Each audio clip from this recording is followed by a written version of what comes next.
श्यामलाल नाम का एक व्यक्ति रहता था। वह घर में बिल्कुल अकेला रहता था।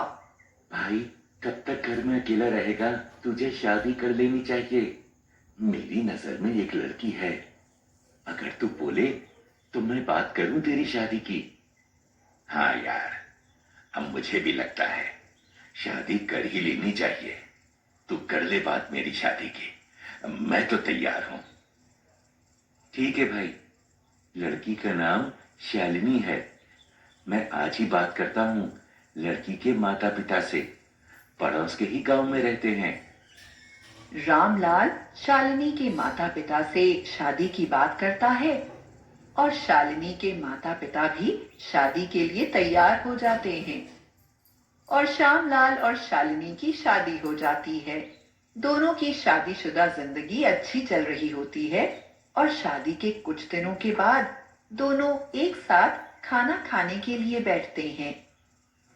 शालिनी, तुम भी तो खाओ खाना। नहीं, आप खा लीजिए, मुझे भूख नहीं है। श्यामलाल उस वक्त तो इतना ध्यान नहीं देता, लेकिन जब भी श्यामलाल शालिनी के साथ खाने के लिए बैठता, शालिनी कभी भी एक निवाला तक नहीं खाती।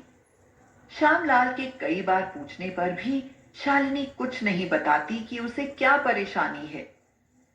एक दिन शालिनी आधी रात को उठती है और चुपके से बिना आवाज किए दरवाजा खोलकर घर से बाहर निकल जाती है। श्यामलाल सोने का नाटक करता है, जबकि वो तो ये सब होता देख रहा होता है। श्यामलाल शालिनी का पीछा करने लगता है। वह देखता है कि शालिनी एक शमशान घाट में पहुंच गई है। श्यामलाल दूर किसी पेड़ के पीछे छुपकर शालिनी को देखने लगता है। शालिनी जमीन के अंदर से लाश निकालकर खाने लगती है। वह यह देखकर भाग खड़ा होता है और रात को ही गांव के पंडित के पास पहुंच जाता है। ओ श्यामलाल, तुम हो? मैं तो समझा था कि कोई चोर आ गया। इतनी रात को कैसे आना हुआ? श्यामलाल पंडित को सारी बात बताता है, लेकिन पंडित श्यामलाल की बात को गंभीरता से नहीं सुनता। श्यामलाल, अरे तू कौन से नशे करने लग गया? अगर तेरी पत्नी चुड़ैल होती तो तुझे कब का खा गई होती। चल घर जा और मुझे भी सोने दे। श्यामलाल अगली रात को घर वापस चला जाता है। कहाँ चले गए थे? आओ, मैंने तुम्हारे लिए खाना लगा दिया है। श्यामलाल और शालिनी दोनों खाने के लिए बैठ जाते हैं। शालिनी, तुम भी तो खाओ खाना। नहीं, मुझे भूख नहीं है। शायद मुझे लगता है कि तुम्हारा खाना कुछ और है। इतना सुनते ही शालिनी समझ जाती है कि श्यामलाल को सच्चाई का पता चल गया है और शालिनी अपने चुड़ैल के असली रूप में आ जाती है। ओ, तो तुझे सच्चाई का पता चल ही गया। ये तो बहुत अच्छा हुआ।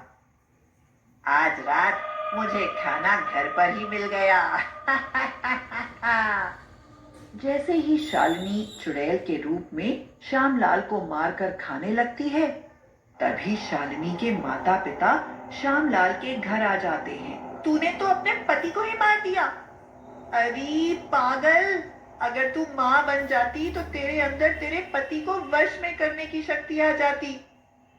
तू मुझे देख, मैंने कैसे तेरे बाप को वश में करके रखा है। माँ, लेकिन मुझे बहुत भूख लगी थी। जैसा मुझे तूने बताया था मैंने वैसा ही किया था, लेकिन इसने शायद मुझे शमशान घाट में देख लिया था और इसे मेरी असलियत पता चल गई थी। शालिनी की माँ भी चुड़ैल के रूप में आ जाती है। कुछ दिन बीतते हैं और दोनों को फिर से भूख लग पड़ती है। माँ, बहुत भूख लगी है, अब हम क्या करें? तेरा बाप किस दिन काम में आएगा? ए सुन धनीराम, जरा देख कर आ, कि शमशान घाट में कोई ताजा लाश आई है क्या? अगर आई हो तो तुरंत हमें बताना, नहीं तो हम दोनों तेरे को हजम कर जाएंगे। शालिनी का पिता धनी राम तो चुड़ैल के वश में होता है और जैसा वो चुड़ैल कहती है वो शमशान घाट में पहुंच जाता है। जैसे ही वो शमशान घाट पहुंचता है तो उसे गांव का पंडित मिलता है। अरे महाराज, आप तो श्यामलाल के ससुर लग रहे हो। और बताओ महाराज, घर में सब कुशल मंगल है? श्यामलाल से मिले भी बहुत दिन हो गए। एक रात को वो मेरे घर आया था, मैंने तो उसे घर से भगा दिया था। तब से वो मिला नहीं मुझे, लगता है बहुत नाराज है मुझसे। लेकिन धनी राम तो कुछ नहीं बोलता, वो तो बस चुपचाप सुनता रहता है। अरे महाराज, कुछ बोलो तो, तब से हम ही बोले जा रहे हैं। अरे गूंगे तो नहीं हो तुम? अरे ये क्या, तुम्हारी आंखें तो बिल्कुल हरी हैं। लगता है तुम अपने होश में नहीं हो। पंडित कुछ मंत्र पढ़कर पवित्र जल को धनी राम पर डालता है और पवित्र जल के पड़ते ही वो अपने होश में आ जाता है। पंडित जी, बहुत बहुत धन्यवाद आपका। मैं तो कई सालों से उस चुड़ैल के वश में था। अरे महाराज, पत्नी चाहे जैसी भी हो, उसे चुड़ैल नहीं कहते। अरे नहीं पंडित जी, मेरी पत्नी और मेरी बेटी दोनों सच में ही चुड़ैल हैं। वो लाश खाती हैं। मैं उनके यहाँ खाना ही तो ढूंढने आया था। हे भगवान, इसका मतलब श्यामलाल सच बोल रहा था। ये तो बहुत अनर्थ हो गया मुझसे। इस वक्त कहाँ है वो दोनों चुड़ैल? मैं चाव से मार दूंगा आज दोनों को।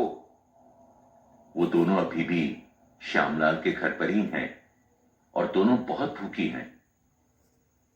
तुम एक काम करो महाराज, दोनों को जाकर बोलो कि लाश मिल गई है, और जैसे ही वो दोनों शमशान घाट में आएंगी मैं दोनों का काम तमाम कर दूंगा। पंडित जी, इतनी मुश्किल से तो उसके चंगुल से छूटा हूं, फिर से उसके पास मत भेजो।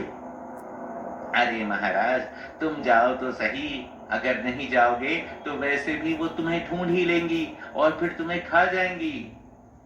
धनी राम मान जाता है और वैसा ही करता है। वो दोनों चुड़ैलों को रात के समय शमशान घाट में लेकर आ जाता है। बता, कहाँ है हमारा खाना? इस बड़े ताबूत में बहुत मोटा ताजा आदमी है, जाओ दावत उड़ाओ। जैसे ही दोनों चुड़ैल ताबूत को खोलकर देखती हैं, उसमें पंडित होता है और पंडित पवित्र जल दोनों चुड़ैलों पर डाल देता है। जल के पड़ते ही दोनों चुड़ैलें जलने लगती हैं। तभी पंडित और धनीराम मिलकर दोनों चुड़ैलों को धक्का देकर ताबूत में बंद कर देते हैं और दोनों को दफना देते हैं। पंडित जी, ये ताबूत खोलकर बाहर आ गई तो? मैं तो कहता हूं दोनों को जान से मार दो। अरे महाराज, ये ताबूत पवित्र मंत्रों से बंधा हुआ है। ये चुड़ैल कभी भी इससे बाहर नहीं निकल पाएगी और कुछ दिन बाद भूख से को तड़प तड़प कर मर जाएगी।